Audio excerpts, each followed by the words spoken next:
Now, something to think about is varieties of sporting contests. So we just were talking about if we're thinking about the moral rights of girls to compete in sporting contests that exclude boys, and the reasons that are going to be provided for justifying that right.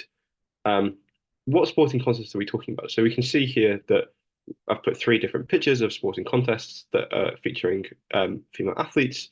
So on the top here, we have darts.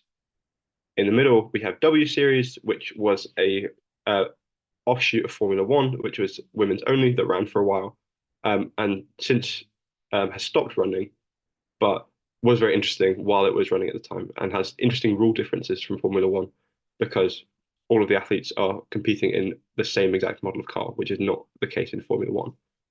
And then finally, here we have women's rugby. So immediately, just by looking at these pictures, we can see that although these are all sports, these are going to be all different kinds of sports that feature different kinds of skills, different kinds of requirements on the athletes that are partaking in them. And so when we think about the answers that we're going to give to our question, it's going to be important to keep in mind these distinctions that are being made. So in that spirit, it's going to be worth thinking about four useful distinctions here in terms of the varieties of sporting contests that we have. So the first one is going to be individual versus team sports. So if we think about, darts versus rugby here, um, darts is typically an individual sport, whereas rugby is very much a team sport.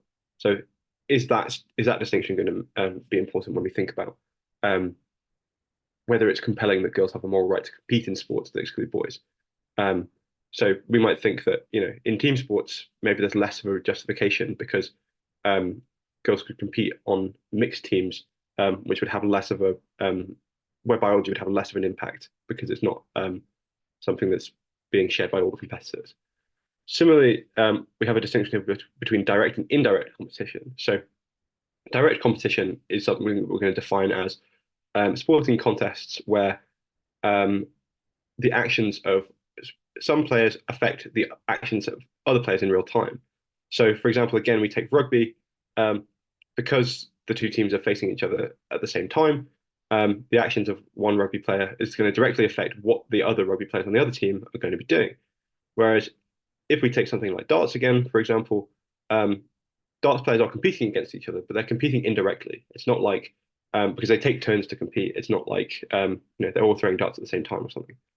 Then we have contact versus non-contact sports. This is something that we're going to see in the first lecture when we think about the importance of safety and whether that's going to be something that can justify um, these segregated sports and contests. And then finally, we have amateur versus professional sports. So these four distinctions are going to be something that is going to be worth paying attention to, I suggest, when it comes to giving a nuanced answer to this question.